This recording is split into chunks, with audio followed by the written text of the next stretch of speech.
ETV के खास कार्यक्रम प्राइम डिबेट में आपका स्वागत है। मैं हूं राजेश तोमर। झारखंड में नक्सली राजनेता और पुलिस के कनेक्शन को लेकर हमेशा चर्चाएं होती रही, लेकिन कभी भी कोई पुख्ता सबूत सामने नहीं आया। लेकिन पहली बार एनआईए ने जिस तरह से राजा पीटर को अपने हिरासत में लिया, उसके बाद बिल्कुल एक बड़ा खुलासा हुआ कि नक्सलियों का किस तरह से राजनेता इस्तेमाल करते हैं और पुलिस की कितनी मिलीभगत होती है। एक बड़ा ही खौफनाक तस्वीर सामने आया। कई ऐसी और भी हत्याएं इस राज्य में हुई हैं। सुनील महतो, कॉमरेड महेंद्र सिंह और साथ में 2 आईपीएस अधिकारी, लोहरदगा में अजय कुमार और अमर बलिहार पाकुड़ में, इनकी भी हत्याएं नक्सलियों ने कर दी थी। अब जिस तरह से जांच का दायरा बढ़ा है, उसके बाद कहीं ना कहीं लोगों को लगने लगा है कि अगर जांच के दायरे को और बड़ा किया जाता है और जांच में तेजी होती है तो कई चेहरे बेनकाब हो जाएंगे। आज इसी पर हम चर्चा करेंगे, लेकिन चर्चा करने से पहले आपको दिखाते हैं एक सनसनीखेज रिपोर्ट। लोगों का पुलिस से विश्वास उठ गया है। एनआईए कोई अलग से टीम नहीं है। हमारे ही लड़के एनआईए में काम कर रहे हैं, हमारे ही लड़के सीबीआई में काम कर रहे हैं। चर्चित रमेश सिंह मुंडा मर्डर केस में एनआईए ने जब पूर्व मंत्री राजा पीटर को रिमांड पर लिया तो सीधे सीधे प्रदेश की पुलिस पर सवाल उठने लगे। विपक्ष के साथ साथ बीजेपी नेता और सरकार के मंत्री सीपी सिंह ने भी अपनी ही पुलिस पर सवाल उठा दिया। लेकिन सवाल सिर्फ पुलिस पर ही नहीं है। रमेश सिंह हत्याकांड में एनआईए का खुलासा बताने के लिए काफी है कि नक्सलियों की मदद राजनीतिक साजिश को अंजाम देने और सियासी रंजिश के लिए किया जाता है। रमेश सिंह हत्याकांड में जेडीयू नेता और पूर्व मंत्री राजा पीटर की गिरफ्तारी से राजनीति और नक्सलियों के गठजोड़ पर चर्चा जोर पकड़ने लगी है। हालांकि सत्तारूढ़ दल बीजेपी का कहना है कि उनकी पार्टी इसके खिलाफ रही है। जहां तक अन्य राजनीतिक दलों का बात है, सहयोग लेते रहे होंगे, कई बार सुनने में भी आता है। लेकिन जहां तक भारतीय जनता पार्टी का सवाल है, भारतीय जनता पार्टी हमेशा इस विचारधारा से लड़ती रही है। ये राजनीति का ही असर होता है कि नक्सलियों के साथ पुलिस के गठजोड़ की भी बातें सामने आती रही। रमेश सिंह, महेंद्र सिंह, सांसद सुनील महतो जैसे नेताओं की हत्याकांड, इसका पुलिस और नक्सलियों के गठजोड़ का खुलासा करने वाले आरटीआई कार्यकर्ता सुनील की हत्या भी इसका सबूत है। उन्होंने अदालत में दावा किया था कि राज्य के कई आईपीएस अधिकारियों समेत 300 से ज्यादा अधिकारियों के ताल्लुकात नक्सलियों के साथ। सुनील पांडे ने अदालत में उग्रवादियों के नाम, फोन नंबर और उनसे लगातार बात करने वाले अफसरों के फोन नंबर भी अदालत को उपलब्ध कराए। हालांकि पुलिस आज भी सेट फॉर्मेट से अलग नहीं होना चाहती। अगर कोई ठोस साक्ष्य नहीं आएगा, सिर्फ एक आदमी के कहने पर कार्रवाई करना ये उचित नहीं है।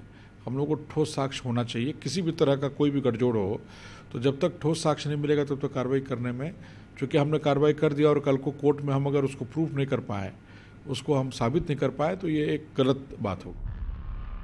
जाहिर है राजनीतिक सरपरस्ती के कारण नक्सलियों के साथ सियासी और पुलिसिया गठजोड़ की समस्या गहरी होती चली गई। जरूरत है ऐसे गठजोड़ से पर्दा उठाने की। Rajesh Kumar, ETV news, Ranchi. आपने रिपोर्ट देखी। पुलिस मुख्यालय के अगर बातों पे आप देखें तो उनका कहना है कि सिर्फ एक बयान से पुलिस इस पर कुछ नहीं कह सकती। सवाल ये उठता है कि पुलिस एक मामले में कुछ नहीं बोल सकती या पूरा अनुसंधान पूरा नहीं कर पाई, लेकिन जिस तरह से यहां पर लगातार हत्याएं हुई और एक में भी पुलिस उद्भेदन नहीं कर पाई, तो पुलिस के मंशा पे कई सवाल खड़े होते हैं कि क्या वाकई पुलिस यहां दबाव में काम करती है या पुलिस की कार्यशैली कई और भी कहानियां कहती हैं। चूंकि एनआईए ने मात्र 3 महीने में जिस तरह से इस केस से पर्दा उठाया है, उसके बाद पुलिस की कार्यशैली पर ढेरों सवाल खड़े हो रहे हैं। आज हम इसी पर चर्चा करेंगे और हमारे साथ चर्चा करने के लिए आज भाजपा की तरफ से हैं दीपक प्रकाश और साथ में सुप्रियो भट्टाचार्य जी, जो कि झारखंड मुक्ति मोर्चा से तेज तर्रार नेता माने जाते हैं, और साथ में है पूर्व आईजी शीतल उरांव साहब। उनसे भी जानने की कोशिश करेंगे, चूंकि नक्सलियों को और नक्सलियों से जुड़ा ऑपरेशन इन्होंने कई बार देखा है और कई ऑपरेशन में खुद हिस्सा लिए हैं। सबसे पहले शीतल उरांव साहब, आपसे शुरुआत करते हैं। जिस तरह से यहां पर महेंद्र सिंह की हत्या हो गई 2005, 2007 में सुनील महतो की हत्या हो गई, 2008 में रमेश सिंह मुंडा की हत्या, उसी तरह से 2000 में एसपी अजय कुमार की हत्या, 2013 में या 14 में पाकुड़ के एसपी अमर बलिहार की हत्या। किसी में भी पुलिस को कुछ भी हाथ नहीं लगा। पुलिस अनुसंधान करना नहीं चाहती थी या पुलिस को सब कुछ पता था, लेकिन फिर भी पुलिस कहीं कहीं दबाव में होती है। क्या कारण मानते हैं आपको? जैसा कि तोमर जी आप बतलाए, सारी घटना उग्रवादी से संबंधित है जी। और सारा इन कांडों का अनुसंधान हुई है, गहराई से हुई है। कुछ का सीबीआई किया है, कुछ का लोकल पुलिस की है जी। और ऐसी बात नहीं है कि उद्भेदन नहीं हुआ है। अमरजीत बलिहार में भी उद्भेदन हुआ जी। उनके अंगरक्षक का हाथ पाया गया और उस पर कार्रवाई की गई, संभवतः वो जेल भी गए। इसी तरह से गिरिडीह में जो हत्या हुई थी उसमें भी सीबीआई ने चार्जशीट किया है नक्सलियों पर जी। और जो दूसरी घटना है वो अनुसंधान हो रहा है, कार्रवाई हो रही है। पर अभी जो लेटेस्ट हुआ है जो मुंडा जी का हुआ है तमाड़ वाला का, ये एनआईए ने जो अभी तक का अनुसंधान है वो पूर्व के अनुसंधान से ज़्यादा कारगर लग रहा है अभी तो इसका कंक्लूजन बाकी है। नहीं, चूंकि देखिए किसी भी हत्या का मोटिव्स होता है। आपने नक्सली पकड़े लेकिन मोटिव्स नहीं पता कर पाए। लोग इस बात को लेकर ज़्यादा आश्चर्य कर रहे हैं कि आखिर महेंद्र सिंह की हत्या क्यों की गई थी, ये पुलिस अब तक नहीं ढूंढ पाई। सुनील महतो को क्यों रास्ते से हटा दिया गया, ये भी अब तक लोगों को जानकारी नहीं मिल पाई। हालांकि इस पर अनुसंधान जारी है। सुप्रियो जी, क्या पुलिस पर कोई दबाव होता है या पुलिस, झारखंड की पुलिस का जो IQ लेवल है वो थोड़ा कम है? देखिए राजेश जी, इस पे हम क्या बोले, इसके पूर्व आप जब दिखा रहे थे, क्योंकि जिस तरह से चीजें सामने आई हैं और जो चीजें छूट गई हैं अनुसंधान में, और जिस तरह से पुलिस का जो इमेज सामने आया है उसको लेकर लोग इसी तरह की चर्चा करते हैं। ये हम नहीं कर रहे। नहीं, हम तो वही कह रहे हैं ना कि इस राज्य के बहुत वरिष्ठ मंत्री हैं सीपी सिंह साहब जी, उन्होंने ही अपने पुलिस को सर्टिफिकेट दिया। देखिए, पुलिस के पास में यही एनआईए भी एक पुलिस इन्वेस्टिगेटिंग एजेंसी ही है, ये कोई दूसरा नहीं है जी। और इसमें आईपीएस लोग ही हैं, इसके कैडर भी वही है जो राज्य पुलिस में है जी। ये कोई अलग से कोई फोर्स नहीं गठन हुआ है। लेकिन हाँ, राज्य सरकार पे कहीं ना कहीं हमको लगता है राज्य में जो सत्तारूढ़ दल के लोग हैं उनका यदि सदिच्छा नहीं होगा, उनका यदि एक पॉजिटिव सोच नहीं होगा तो पुलिस कहीं ना कहीं दबाव में आता है। ये हम लोग इस तरह के हत्याकांड नहीं, बहुत सारे हत्याकांडों में देखे कि रांची शहर में पिछले 3 वर्षों में जिस तरह से हत्याएं बढ़ी है जी। और उस पर लोगों का जो रिएक्शन हुआ है और उसका संज्ञान भी लिया गया पुलिस के द्वारा। एक अपराध में तो मुख्यमंत्री ने कह दिया था कि हम अगले 48 घंटे में दोषी को पकड़ लेंगे और वो एक सफेद पोश है, उसका आज तक इन्वेस्टिगेशन नहीं हुआ। अभी सुप्रियो जी, मैं इसलिए कह रहा हूं, नक्सली 24 जिले में काम कर रहे हैं और लगातार उनके खिलाफ ऑपरेशन भी चलाया जा रहा है। हालांकि नक्सली वारदातों में कमी आई है, लेकिन नक्सलियों के अगर हम अस्तित्व की बात करें तो आज भी 24 जिले नक्सलियों की चपेट में। दीपक जी, ये आपके लिए सवाल है कि पुलिस काम तो करती है, जिस स्मार्ट पुलिसिंग की बात होती है, एनआईए ने यह सिद्ध कर दिया कि झारखंड की पुलिस स्मार्ट नहीं है। देखिए, एनआईए ने एक बड़े हत्या का उद्भेदन किया जी, बधाई के पात्र हैं। लेकिन आप राज्य के पुलिस को भी बधाई देना जरूर चाहिए आपको जी कि कई ऐसे कुख्यात बड़े उग्रवादी आज आत्मसमर्पण किया है, लोगों ने करवाया गया है और कई लोग पुलिस के गोली के शिकार हुए हैं जी। जहां तक लोकतंत्र में हिंसा का कोई स्थान नहीं होता है, हिंसा करने वाले के चेहरे तो दिख जाते हैं जी, लेकिन जो हिंसा करवाते हैं उनके चेहरे भी दिखने चाहिए। लेकिन देखिए, इसमें 2 चीजें दीपक जी। जिस तरह से सरेंडर हुआ, सरेंडर के बाद कुंदन पाहन से क्या पूछताछ हुई, जो केस उसके खिलाफ दर्ज थे उसमें पुलिस को क्या कुछ जानकारी मिली? चूंकि रमेश जो कुंदन पाहन थे, कुंदन पाहन ने कई वारदात को अंजाम दिया था, सरेंडर आपने करवा दिया।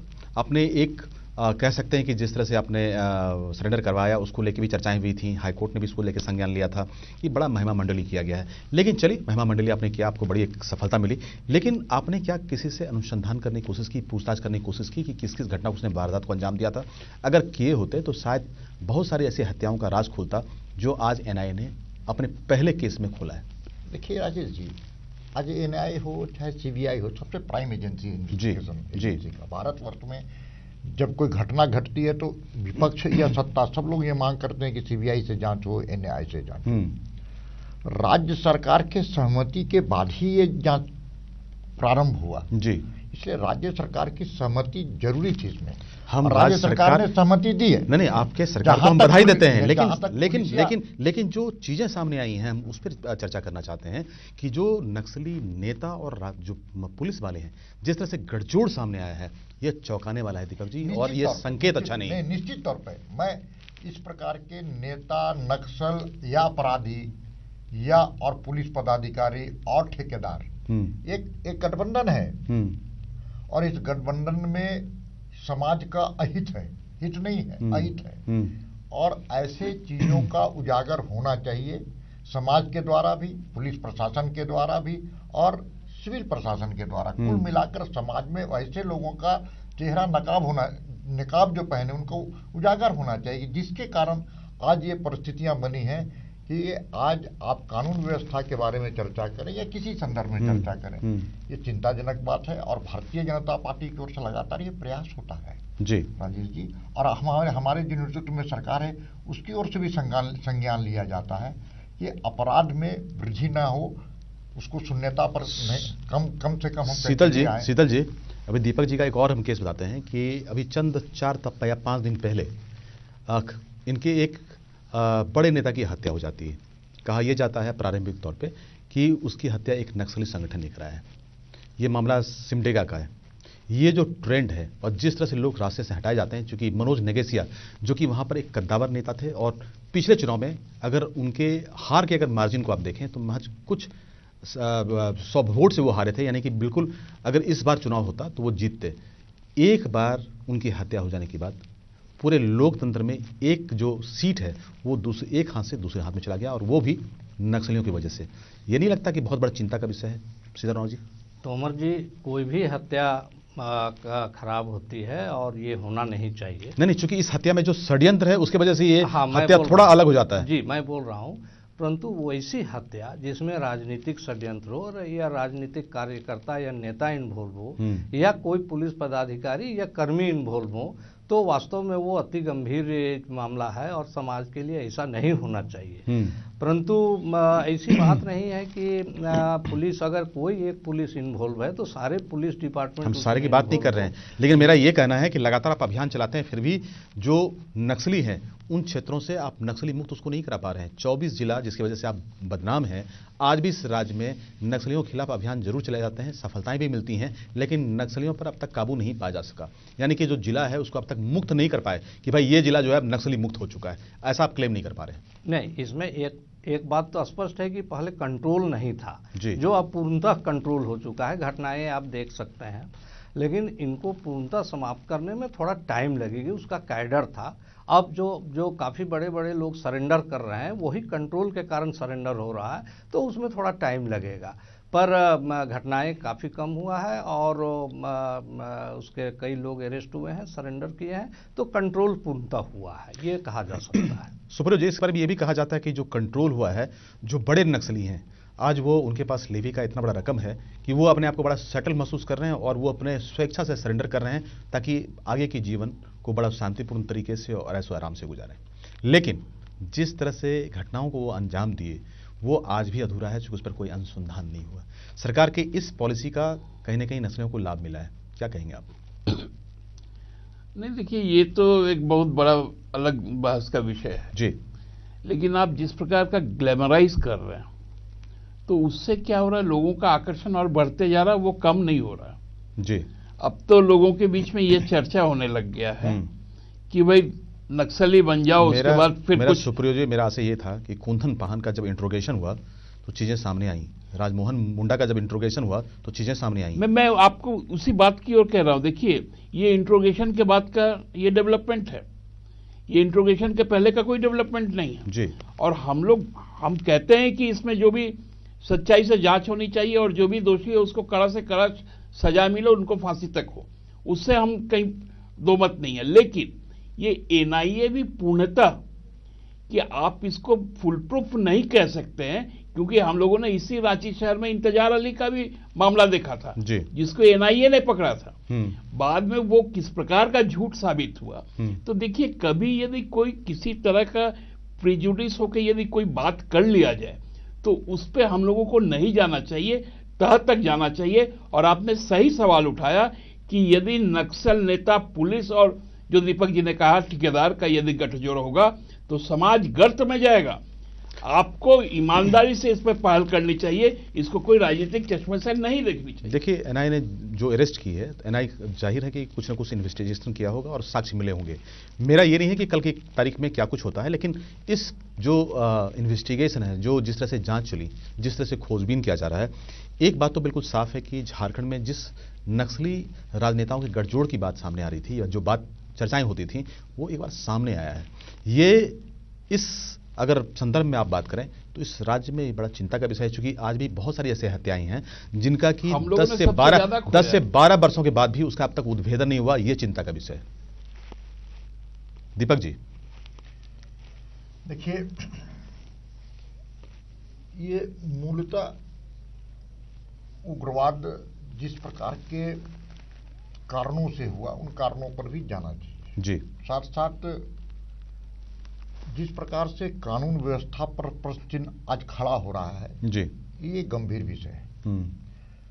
सच ये है कि आखिर इसके लिए पूरे व्यवस्था को दोषी हम मान रहे हैं जी, लेकिन उस व्यवस्था को ठीक करने की जिम्मेदारी लोकतंत्र में काम करने वाले लोगों की है, चाहे वो पुलिस प्रशासन हो, जुडिशरी हो, एग्जीक्यूटिव हो, और आपका भी है, मतलब कुल मिलाकर मीडिया जगत का भी है। और इसकी जिम्मेदारी है कि इस प्रकार से सामाजिक चेतना इसको लाने का, दलगत राजनीति से हटकर के इस पर विचार किया जाना चाहिए। बड़ा सुप्रयोजन अच्छा विषय को रखा है। मैं कहना चाहता हूँ इतना ही उसमें कि वर्तमान सरकार इसके संदर्भ में कृत संकल्प है। आज से कुछ वर्षों के पहले, मैं किसी सत्ता और सरकार और दल की बात नहीं कर रहा हूँ, हर एक शहर एक टापू की तरह बन गया था।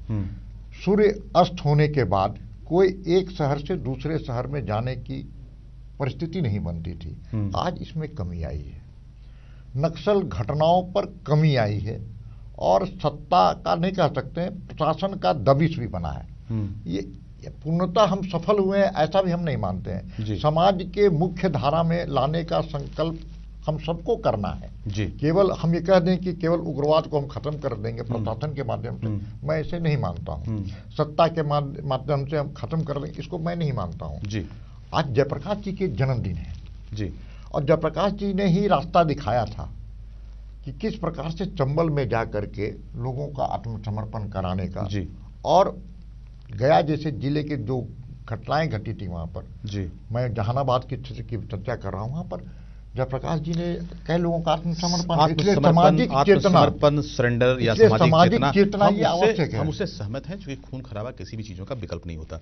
मेरा सिर्फ इतना ही आप लोगों से सवाल है कि क्या नक्सलियों को जिस तरह से आत्मसमर्पण करते हैं, तो आपका अगर किसी नक्सलियों का संबंध किसी हत्या से है, सुनील महतो की पत्नी सुमन महतो जो कि कभी खुद सांसद रही हैं, उन्होंने भी सवाल किया है कि भाई जब आप एनआईए ने जब अनुसंधान किया तो राजा पीटर या ऐसे चेहरे सामने आए हैं, उनको भी लगता है कि उनके पति में राजनीतिक साजिश थी।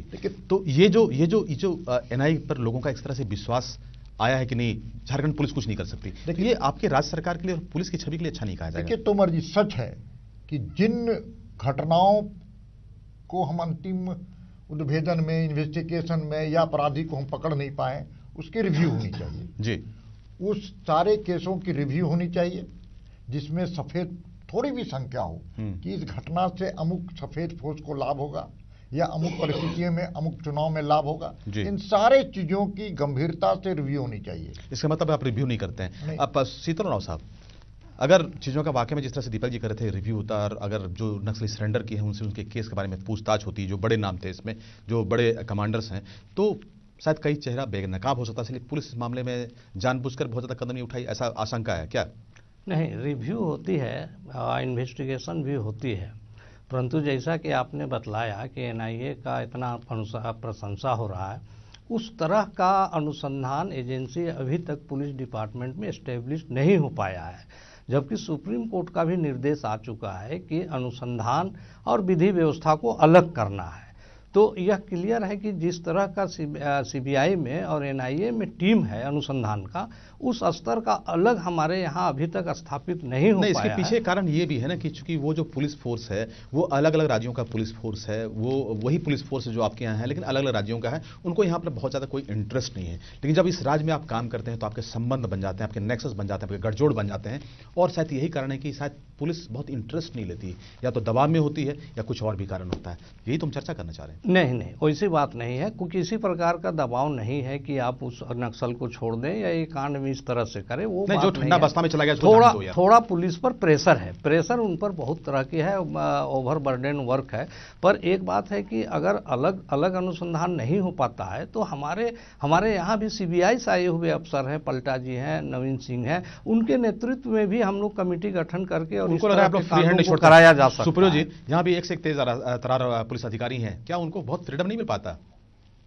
निश्चित तौर पे अच्छे अच्छे पुलिस अधिकारी हैं, फिर क्यों नहीं चीजें आगे बढ़ पाती? मैं तो वही कह रहा हूं कि देखिए मामला वो नहीं रहता है कि आप एनआईए के एटपाल नहीं है, सीबीआई के एटपाल नहीं है, आप हैं, लेकिन आप कर नहीं पाते हैं। आप इसलिए नहीं कर पाते हैं क्योंकि आप पे जो पेपर वेट है जी, वो पेपर वेट ईमानदार नहीं है। जिस दिन वो पेपर वेट ईमानदार हो जाएगा तो फिर देखिएगा सारा गाड़ी सीधे रास्ते पर चलेगा। क्या दीपक जी, बहुत सारे मामले ऐसे हैं जिसका कि अब तक उद्भेदन नहीं हो पाया, क्या लगता है कि एनआईए के दायरा को बढ़ाना चाहिए? देखिए, इन्वेस्टिगेशन करने की स्वतंत्रता इस राज्य में है पदाधिकारियों को जी, मॉडर्नाइज सिस्टम से उनकी ट्रेनिंग का अभाव है जी, जिसको हम कह सकते हैं पुलिस मॉडर्नाइजेशन की दिशा में हम जितना बढ़ना चाहिए उतना हम नहीं बढ़े हैं। वैज्ञानिक ढंग से इन्वेस्टिगेशन करने की जो तरकीब है उसकी ओर हम नहीं बढ़े हैं। इसलिए इन चीज़ों पर भी हमको ध्यान देना चाहिए। स्किल डेवलपमेंट का जो सिस्टम है वो जितनी तेजी से होनी चाहिए उतना हम नहीं आगे बढ़े हैं। और एनआईए और सीबीआई ऐसी कई एजेंसियां हैं जो अंतर्राष्ट्रीय स्तर पर जो एजेंसियां काम करती है उसके संपर्क और संवाद में रहने के कारण उनके काम करने की वैज्ञानिकता बहुत अच्छे ढंग से होती है। तो हमको ऐसा महसूस होता है कि जो झारखंड की पुलिस है इन चीज़ों को अंतर्राष्ट्रीय स्तर पर जो वैज्ञानिकता के नए नए प्रयोग हो रहे हैं उसको भी ऑप्ट करते हुए इन्वेस्टिगेशन में उसका उपयोग करने का, क्योंकि जो बहुत सारे हाई प्रोफाइल मामले हुए इसमें नक्सलियों को लाभ मिला है, क्योंकि आप साक्ष्य नहीं जुटा पाते हैं तो बहुत सारे नकली छूट जाते हैं। जो एसपी बलिहार थे उनके मामले में भी कुछ लोगों को लाभ मिला इसका। पुलिस अगर गंभीरता से और सघन तरीके से जांच करती तो लोगों को इसका लाभ नहीं मिलता। दूसरा चीज़ कि पुलिस के बारे में ये भी कहा जाता है जो गठजोड़ सामने आया है कि कहीं ना कहीं वो थोड़े दबाव में भी होते हैं। कई कुछ ऐसे पुलिस वाले लोग हैं जिनकी मिलीभगत होती है। यहाँ पर पुलिस को जिस मॉडर्नाइजेशन की बात हो रही है, जिस स्मार्ट पुलिसिंग की बात हो रही है, शायद पुलिस को वाकई में स्मार्ट होना होगा, तभी इस तरह के अनुसंधान में वो पर्दा हटा सकता है। क्या कहेंगे सुप्रियो जी? निश्चित तौर पर आप देखिए ना, जिस राज्य का यदि राज्य सरकार ये इच्छा हो कि भाई पुलिस अब सरकार का दारू बेचेगा और शिक्षक अब दारू बेचेगा, तो वहां पर तो इसी तरह का पुलिसिंग होना बहुत स्वाभाविक है। तो इसलिए हम लोग इस पे हम तो बार बार कह रहे हैं कि हमारे पुलिस डिपार्टमेंट पे आप भरोसा कीजिए और उनको छोड़िए, उन पे किसी भी प्रकार का प्रेशर बिल्टअप मत कीजिए। देखिए आज मुझे भी मालूम है, मैं इस राज्य से अलग नहीं रहता हूं, इन लोगों की इन्वेस्टिगेशन के नाम पे, साइंटिफिक इन्वेस्टिगेशन के नाम पे और इंटरपोल के साथ मिलकर लोगों को ट्रेनिंग दिया जा रहा है, चाहे वो साइबर का हो, लोग विदेशों तक जा रहे हैं पुलिस के अधिकारी, वहां से बहुत सारे तकनीक लेकर आ रहे हैं। पुलिस बहुत सारा कुछ अनुसंधान भी कर रही है, लेकिन आप उनको जब तक प्रोत्साहित नहीं कीजिएगा और इन जैसे अपराधियों को जब तक ग्लैमराइज कीजिएगा तब तक यहाँ का पुलिसिंग एटपार्ट नहीं होगा जिसका हम एक्सपेक्टेशन करते हैं। बहुत संक्षेप में चित्तौड़नाथ साहब कि अगर वाकई में पुलिस में विश्वास तब जगेगा जब इस तरह के जो केसेस हैं, इस तरह का जो हमला हुआ, इस तरह की जो हत्याएं हुई, अगर इसका उद्भेदन पुलिस आज भी कर ले तो एक बार फिर से कहीं ना कहीं पुलिस में कॉन्फिडेंस लोगों का जगेगा। तोमर जी देखिए, पुलिस पर दबाव है काम का, राजनीतिक दबाव नहीं है, और इस तरह का अनुसंधान हो सकता है, लेकिन पुलिस का जो इन्वेस्टिगेशन विंग है उसको अलग करना होगा, कुछ मेन पावर बढ़ाना होगा, सब इंस्पेक्टर अच्छे देना होगा। और जहाँ तक दीपक जी बोले कि ट्रेनिंग का अभाव है या साइंटिफिक एड का अभाव, वो सब भी हो रहा है। जितना ट्रेनिंग दूसरे एजेंसी का है उतना हम लोगों का भी है, पर हम लोगों के पास अभी वर्क लोड है और हम लोगों का स्टाफ में वृद्धि करना होगा और इन्वेस्टिगेशन विंग हमारा सशक्त करना होगा। दीपक जी, पुलिस बहुत बेहतर काम करे, बहुत स्मार्टली काम करे, जो केसेस अब तक पेंडिंग है उसका अनुसंधान हो, क्योंकि बहुत सारे केसेस रांची सर का खुद ऐसा है जो कि अब तक उसका अनुसंधान पूरा नहीं हो पाया। तो पुलिस की छवि बेहतर हो चुकी, एनआईए ने एक तरह से एग्जाम्पल सेट किया है, आपके सरकार के लिए चैलेंज होगी। देखिए, एक घटना से पूरे झारखंड पुलिस के भूमिका पर की कसौटी नहीं उतारी जा सकती है। आपके मंत्री ने नहीं, मैंने एक घटना, उसके कई ऐसी घटनाओं का मैं उल्लेख कर सकता हूं जिसने झारखंड पुलिस ने ऐतिहासिक काम करने का काम किया। बिल्कुल, झारखंड पुलिस और झारखंड पुलिस पर भरोसा रखा जाना चाहिए। झारखंड पुलिस है, लेकिन 3.25 करोड़ जनता खास तौर पर जिस तरह के लिए से काम करने प्रदेश वाली में संस्था है। नक्सली राजनेताओं और पुलिस का जो गठबंधन सामने आया है, उसके बाद ये वाकई में चिंता का विषय है। यहाँ पर पुलिस प्रशासन और खास तौर पर राजनेताओं के लिए भी एक संकेत है कि नक्सली चूंकि एक तरह का अपराध है, ऐसे में इस राज्य में तभी आप बेहतर शासन कर पाएंगे, प्रशासन कर पाएंगे, जब कम से कम पुलिस को थोड़े अधिकार दिए जाए, थोड़ा प्रोत्साहन दिया जाए और काम करने की स्वतंत्रता दी जाए। बहरहाल इस कार्यक्रम में इतना ही। जब अगली बार मिलेंगे एक नए मुद्दा से मिलेंगे, तब तक दीजिए मैं इजाजत।